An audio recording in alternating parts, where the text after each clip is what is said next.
Hello, everyone, and welcome to another episode of the Forge of Freedom podcast. I'm your host, Alex Ooley, and this is episode 157 of the Forge of Freedom. Today, I've got an article to share with you by Lawrence Reed. Lawrence Reed, of course, many of you may recognize. He was a guest on a previous episode of the Forge of Freedom. We talked about his book, Are We Good Enough for Liberty? And I read his articles regularly, and I came across it's actually an older article of his about Halloween, but in the article is called "Don't Vote Like a Halloweener," and it very closely mirrored a conversation I had with somebody about Halloween recently. Of course, Halloween is coming up in just a couple of days.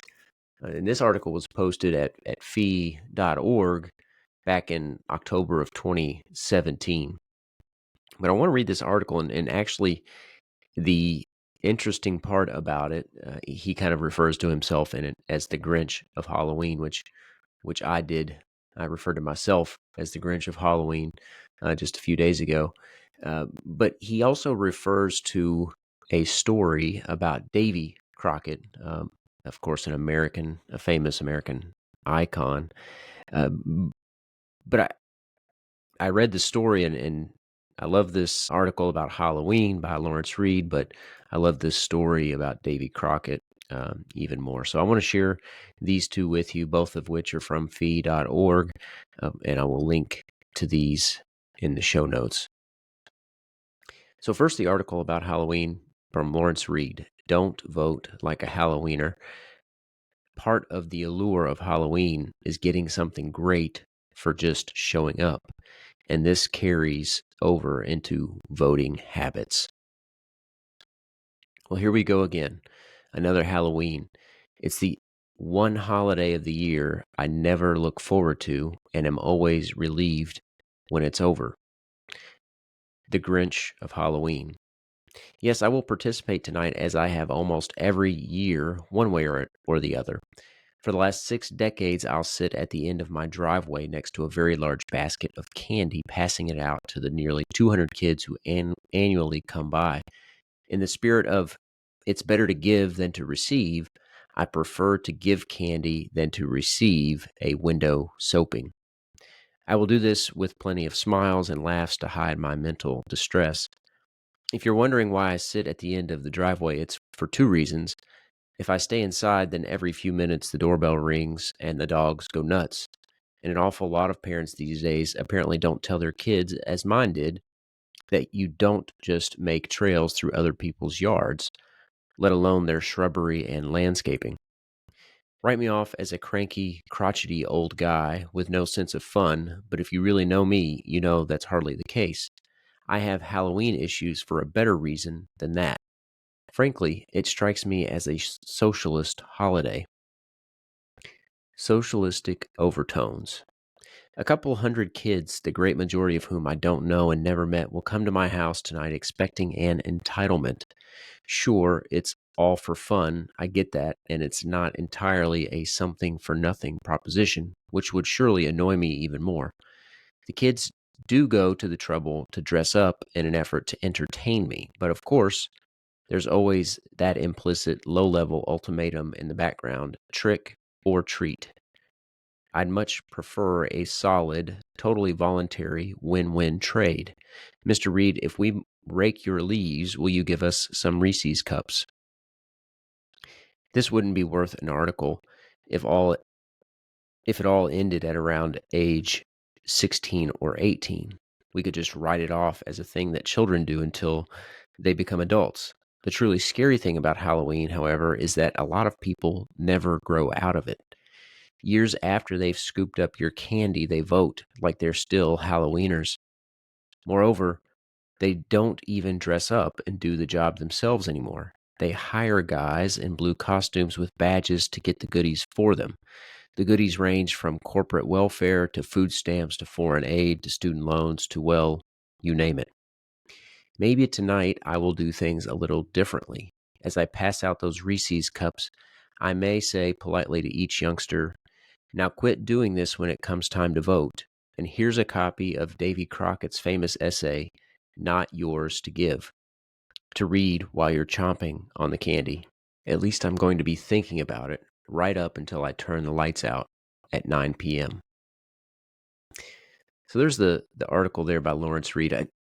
This caught my attention. Obviously, Halloween's just a couple of days away, but also, like I said, I earlier this week referred to myself as the Grinch of Halloween, and I like the connection here he draws between the sort of conditioning that we receive as children on Halloween about sort of being entitled to candy when we show up, and sort of the mindset that people carry into their adulthood of this entitlement mindset. If I show up to vote, I should get what I want.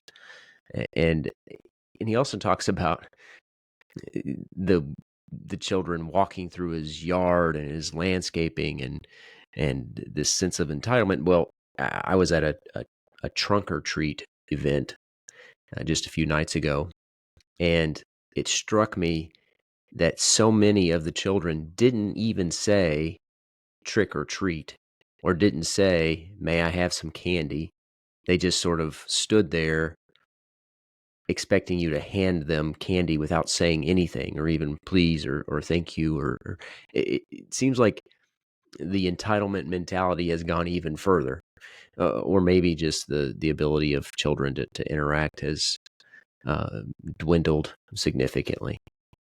But anyway, I got a little bit of satisfaction out of knowing that I'm not alone in my Grinch-like mentality toward Halloween. But nevertheless, I read this article and I clicked on the link to Davy Crockett's essay, Not Yours to Give.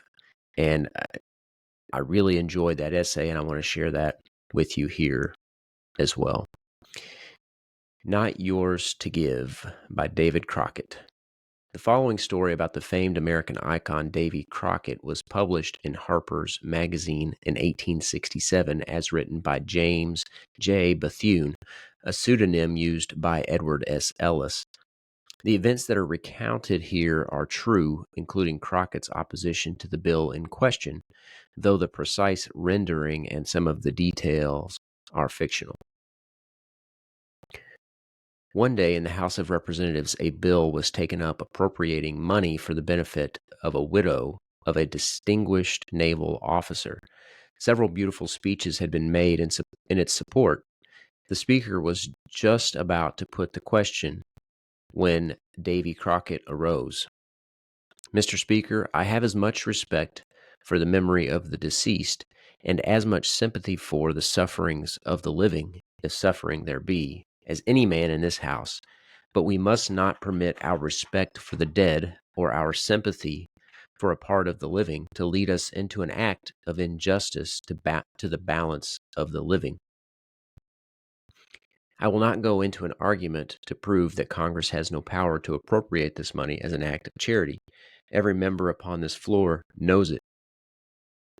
We have the right, as individuals, to give away as much of our own money as we please in charity, but as members of Congress, we have no right so to appropriate $1 of the public money. Some eloquent appeals have been made to us upon the ground that it is a debt due the deceased. Mr. Speaker, the deceased lived long after the close of the war. He was in office to the day of his death, and I have never heard that the government was in arrears to him. Every man in this House knows it is not a debt. We cannot, without the grossest corruption, appropriate this money as the payment of a debt. We have not the semblance of authority to appropriate it as a charity. Mr. Speaker, I have said we have the right to give as much money of our own as we please. I am the poorest man on this floor. I cannot vote for this bill, but I will give 1 week's pay to the object, and if every member of Congress will do the same, it will amount to more than the bill asks. He took his seat. Nobody replied. The bill was put upon its passage, and instead of passing unanimously, as was generally supposed, and as no doubt it would but for that speech, It received but few votes and, of course, was lost. Later, when asked by a friend why he had opposed the appropriation, Crockett gave this explanation. Several years ago, I was one evening standing on the steps of the Capitol with some other members of Congress when our attention was attracted by a great light over in Georgetown. It was evidently a large fire. We jumped into a hack and drove over as fast as we could. In spite of all that could be done, many houses were burned and many families made homeless, and besides, some of them had lost all but the clothes they had on. The weather was very cold, and when I saw so many women and children suffering, I felt that something ought to be done for them. The next morning, a bill was introduced appropriating $20,000 for their relief. We put aside all other business and rushed it through as soon as it could be done. The next summer, when it began to be time to think about the election, I concluded I would take a scout around among the boys of my district. I had no opposition there, but as the election was some time off, I did not know what might turn up. When riding one day in a part of my district in which I was more of a stranger than in any other, I saw a man in a field plowing and coming toward the road. I gauged my gait so that we should meet as he came to the fence. As he came up, I spoke to the man. He replied politely, but as I thought, rather coldly. I began, "Well, friend, I am one of those unfortunate beings called candidates, and yes, I know you. You are Colonel Crockett. I have seen you once before and voted for you the last time you were elected. I suppose you are out electioneering now, but you had better not waste your time or mine. I shall not vote for you again." This was a sockdolager. I begged him to tell me what was the matter. "Well, Colonel, it is hardly worth while to waste time or words upon it. I do not see how it can be mended, but you gave a vote last winter which shows that either you have not capacity to understand the Constitution, or that you are wanting in the honesty and firmness to be guided by it. In either case, you are not the man to represent me. But I beg your pardon for expressing it in that way. I did not intend to avail myself of the privilege of the constituent to speak plainly to a candidate for the purpose of insulting or wounding you. I intend by it only to say that your understanding of the Constitution is very different from mine, and I will say to you what, but for my rudeness, I should not have said, that I believe you to be honest, but an understanding of the Constitution different from mine I cannot overlook, because the Constitution, to be worth anything, must be held sacred and rigidly observed in all its provisions. The man who wields power and misinterprets it is the more dangerous, the more honest he is. I admit the truth of all you say, but there must be some mistake about it, for I do not remember that I gave any vote last winter upon any constitutional question. No, Colonel, there's no mistake. Though I live here in the backwoods and seldom go from home, I take the papers from Washington and read very carefully all the proceedings of Congress. My papers say that last winter you voted for a bill to appropriate $20,000 to some sufferers by a fire in Georgetown. Is that true? Well, my friend, I may as well own up. You have got me there, but certainly nobody will complain that a great and rich country like ours should give the insignificant sum of $20,000 to relieve its suffering women and children, particularly with a full and overflowing treasury. And I am sure if you had been there, you would have done just as I did. It's not the amount, Colonel, that I complain of. It is the principle. In the first place, the government ought to have in the treasury no more than enough for its legitimate purposes. But that has nothing to do with the question. The power of collecting and dispersing money at pleasure is the most dangerous power that can be entrusted to man, particularly under our system of collecting revenue by a tariff which reaches every man in the country, no matter how poor he may be. And the poorer he is, the more he pays in proportion to his means. What is worse, it presses upon him without his knowledge where the weight centers, for there is not a man in the United States who can ever guess how much he pays to the government. So you see, that while you are contributing to relieving one, you are drawing it from thousands who are even worse off than he. If you had the right to give anything, the amount was simply a matter of discretion with you, and you had as much right to give 20 million as 20,000.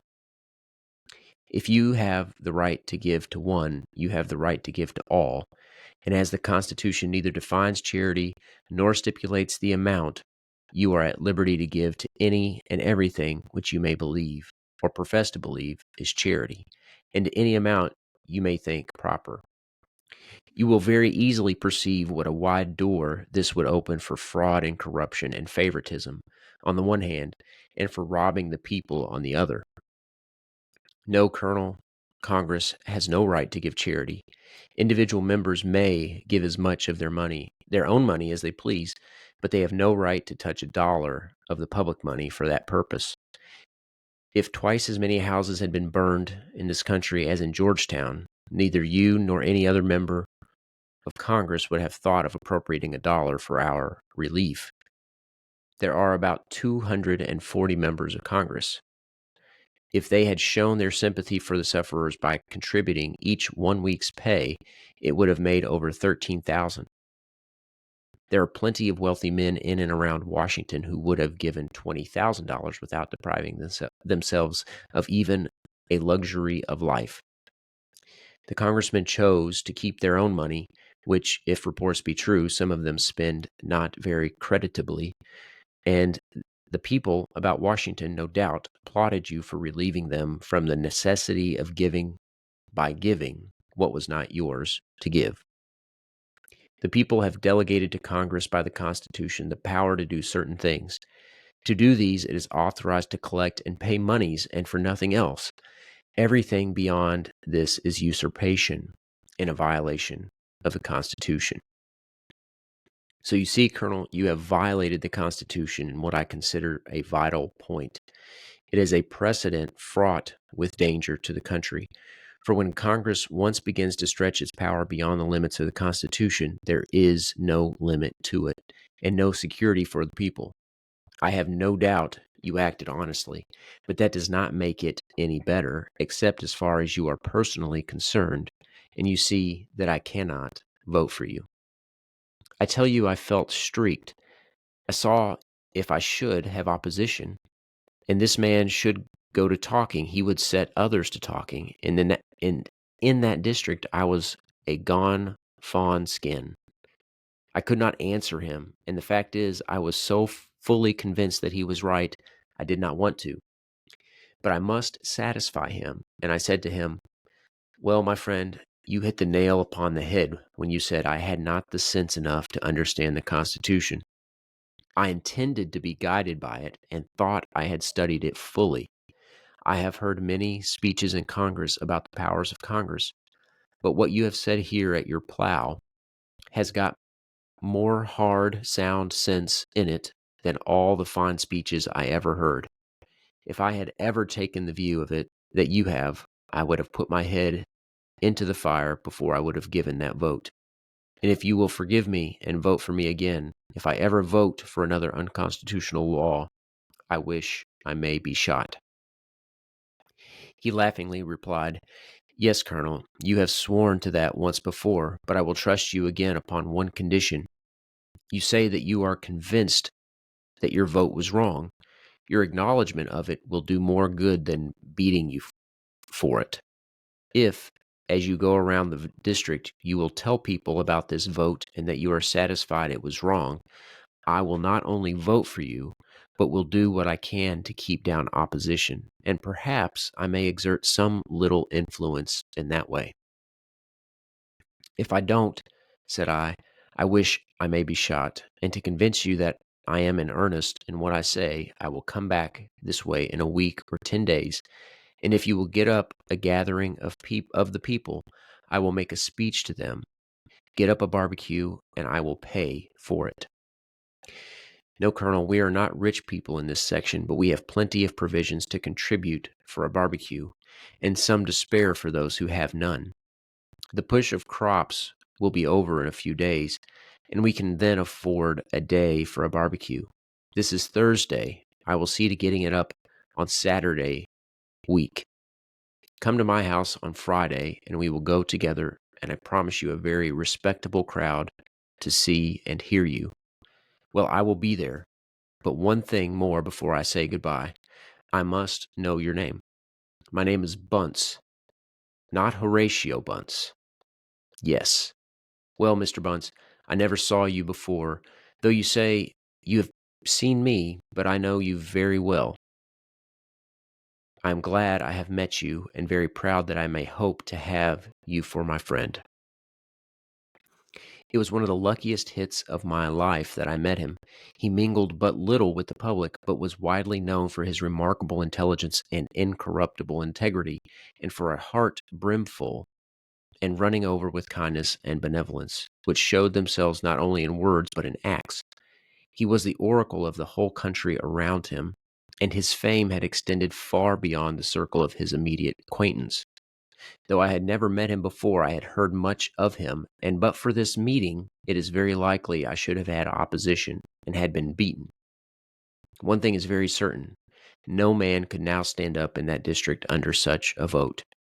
At the appointed time, I was at his house, having told our conversation to every crowd I had met and to every man I stayed all night with, and I found that it gave the people an interest and a confidence in me stronger than I had ever seen manifested before.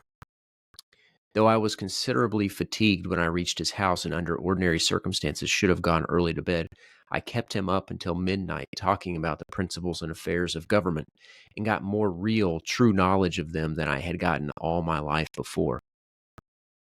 I have known and seen much of him since, for I respect him. No, that is not the word. I reverence and love him more than any living man, and I go to see him 2 or 3 times every year.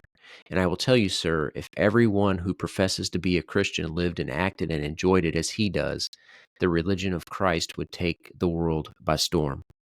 But to return to my story, the next morning we went to the barbecue, and to my surprise found about 1,000 men there. I met a good many whom I had not known before, and they and my friend introduced me around until I had got pretty well acquainted. At least they all knew me. In due time, notice was given that I would speak to them. They gathered up around a stand that had been erected. I opened my speech by saying, "Fellow citizens, I present myself before you today feeling like a new man. My eyes have lately been opened to truths which ignorance or prejudice or both had heretofore hidden from my view. I feel that I can today offer you the ability to render you more valuable service than I have ever been able to render before. I am here today more for the purpose of acknowledging my error than to seek your votes. That I should make this acknowledgement is due to myself as well as to you. Whether you will vote for me is a matter for your consideration only." I went on to tell them about the fire in my vote for the appropriation, and then told them why I was satisfied it was wrong. I closed by saying, "And now, fellow citizens, it remains only for me to tell you that the most of the speech you have listened to with so much interest was simply a repetition of the arguments by which your neighbor, Mr. Buntz, convinced me of my error. It is the best speech I ever made in my life, but he is entitled to the credit for it. And now I hope he is satisfied with his convert and that he will get up here and tell you so." He came upon the stand and said, Fellow citizens, it affords me great pleasure to comply with the request of Colonel Crockett. I have always considered him a thoroughly honest man, and I am satisfied that he will faithfully perform all that he has promised you today." He went down, and there went up from that crowd that such a shout for Davy Crockett as his name never called forth before. I am not much given to tears, but I was taken with a choking then, and felt some big drops rolling down my cheeks. And I tell you now that the remembrance of those few words spoken by such a man, and the honest, hearty shout they produced, is worth more to me than all the honors I have received and all the reputation I have ever made, or ever shall make, as a member of Congress. Now, sir, concluded Crockett, you know why I made that speech yesterday. There is one thing now to which I will call your attention. You remember that I proposed to give you a week's pay? There are, in that house, many very wealthy men who think nothing of spending a week's pay, or a dozen of them, for a dinner or a wine party when they have something to accomplish by it.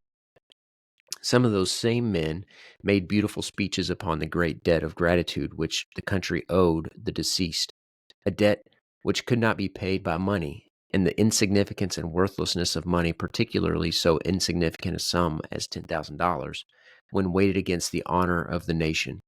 Yet not one of them responded to my proposition.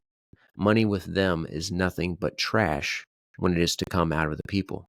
But it is the one great thing for which most of them are striving, and many of them sacrifice honor, integrity, and justice to obtain it. Holders of political office are but reflections of the dominant leadership, good or bad, among the electorate. Horatio Buntz is a striking example of responsible citizenship. Were his kind to multiply, we would see many new faces in public office, or as in the case of Davy Crockett, a new Crockett. For either the new faces or the new Crockett's, we must look to the Horatio in ourselves. So there you go. That's the Not Yours to Give, the famous essay by Davy Crockett. And I think that, I don't know, I love the story in it, but I also love some of the lessons, and there's so much relevance, obviously, to today in the way that Congress treats the money of the people it represents like trash, like garbage, like something they can use to buy favors, to buy fame, to buy notoriety. And that's why so much of our country has lost legitimacy, has lost honor. We're so far removed from what the Constitution authorizes. And that's exactly what this article, what this essay warns us of. It talks about, if we're not faithful to the Constitution, then congressmen can just do whatever they want. And that's essentially nearly what happens today. And as he says in the article, 20,000 might as well be 20 million. And that's we've gone down that slippery slope, and we need more honest people, more people faithful to the Constitution, and more citizens who will hold politicians' feet to the fire.